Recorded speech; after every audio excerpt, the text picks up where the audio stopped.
નમસ્કાર દર્શક મિત્રો, આપ નિહાળી રહ્યા છો એસ લાઈવ ન્યૂઝ બુલેટિન। નજર નાખીએ અત્યાર સુધીના મુખ્ય સમાચારો પર।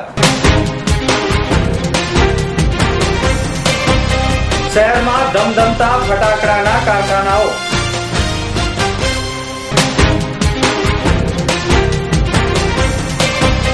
ગરીબ કલ્યાણ મેળા ગ્રામીણોના કૌશલ્યને નિખારી આર્થિક ઉન્નતિના માધ્યમ બન્યા છે। 14 નવેમ્બરથી અમદાવાદથી અબુધાબીની દૈનિક ફ્લાઇટ શરૂ થશે।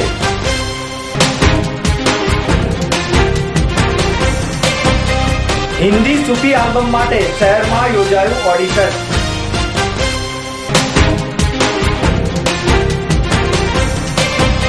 શહેરમાં ટ્રાફિક સિસ્ટમ પાયલોટ પ્રોજેક્ટનો પ્રારંભ કરાવતા મેયર। ભારતમાં ફટાકડાનું સૌથી વધુ ઉત્પાદન શિવાકાશીમાં થાય છે, પરંતુ હવે દરેક રાજ્યમાં નાની ફેક્ટરીઓ દ્વારા ફટાકડાનું ઉત્પાદન શરૂ થવા લાગ્યું છે। તેમજ તેની સાથે ચાઇનીઝ ફટાકડાઓ પણ બજારમાં આક્રમક રીતે આવી ગયા છે, જેના લીધે શિવાકાશીના ફટાકડા ઉદ્યોગ મુશ્કેલીમાં પણ મુકાયો છે। અમદાવાદ સહિત આસપાસના વિસ્તારોમાં ઘર આંગણે ફટાકડા બની રહ્યા છે, જેમાં નાના બાળકો આ ઉદ્યોગમાં કામ કરી રહ્યા છે અને કાળી મજૂરી કરતા જોવા મળે છે। જ્યારે બીજી તરફ ચાઇનીઝ ફટાકડાને કારણે ભારતનો ફટાકડા ઉદ્યોગ ભયમાં મુકાયો છે। અમદાવાદમાં આસપાસના વિસ્તારોમાં ફટાકડાના કારખાનાઓ ધમધમી રહ્યા છે, જ્યાં મજૂરો તેમજ બાળકો પોતાના જીવના જોખમે ફટાકડાઓ પણ તૈયાર કરતા જોવા મળી રહ્યા છે।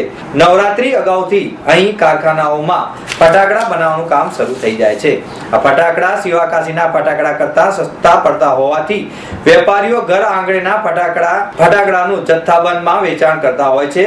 અહીં બનતા ફટાકડા ગુણવત્તાની દ્રષ્ટિએ સારા કે ન સારા તે પણ જાણવું મુશ્કેલ હોય છે। એક અહેવાલ મુજબ આ વર્ષે લગભગ 35% ઘર આંગણાના ફટાકડાનું ઉત્પાદન થયું છે અને આવા કારખાનાઓમાં નાના ફટાકડાનું ઉત્પાદન કરાયું છે, પરંતુ બજારમાં મોટા પાયે ચાઇનીઝ ફટાકડાનું આગમન થતું જોવા મળી રહ્યું છે, જેને કારણે દિવાળીના ઓર્ડરમાં ધરખમ ઘટાડો નોંધાઈ રહ્યો છે।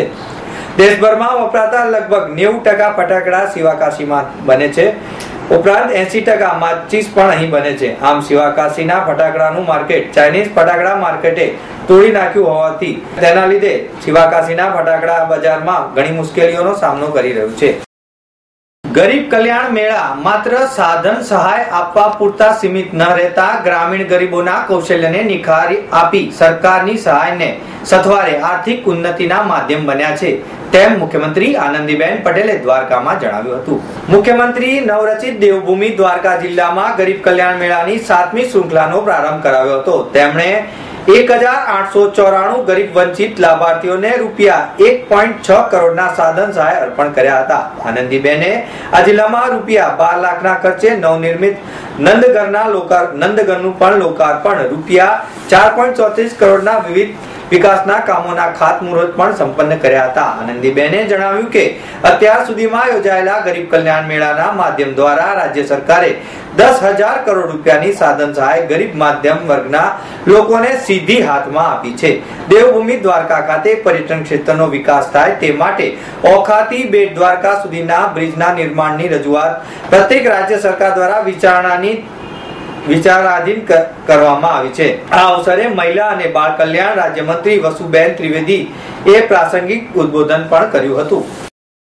ગુજરાતના વિશ્વ પ્રવાસીઓ માટે આગામી 14 નવેમ્બરથી અમદાવાદ અબુધાબીની દૈનિક ફ્લાઇટ શરૂ થશે, તેમ રાજ્યના નાગરિક ઉડ્ડયન મંત્રી સૌરભ પટેલે જણાવ્યું હતું। અમદાવાદથી અબુધાબી અને ભુજથી દિલ્હીના હવાઈ પ્રવાસીઓની માંગને અનુલક્ષીને આગામી દિવસોમાં અમદાવાદથી અબુધાબી અને દિલ્હીની દૈનિક ફ્લાઇટ શરૂ થશે।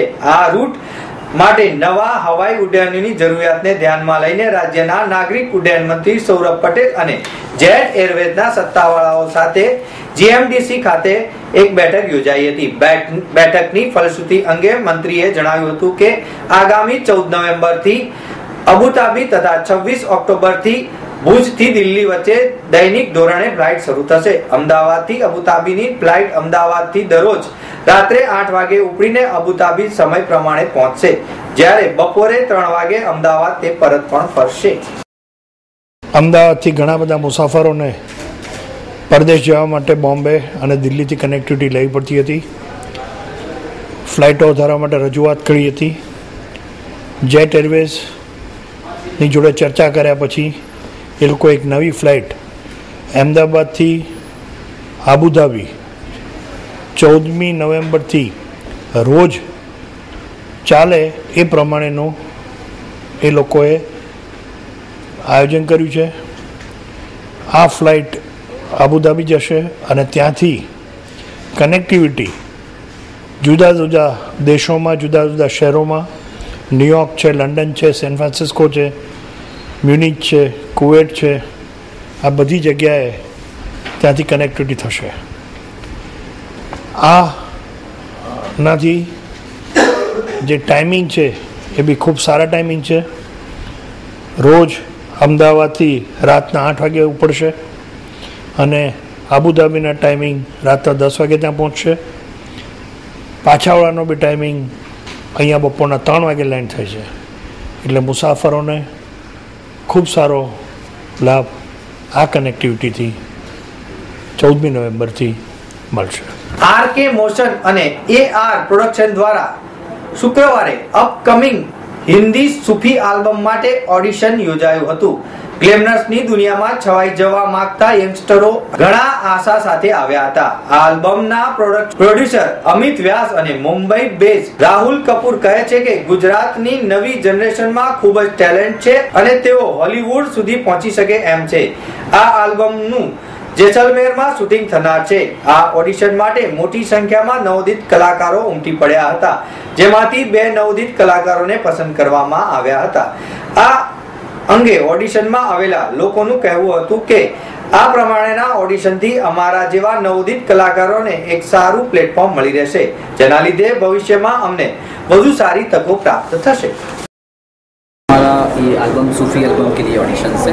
अभी तक हमने सुबह 10 बजे से स्टार्ट किया है. अराउंड 25 आया है. उसमें से हमने 2 को भी शॉर्टलिस्ट किया है.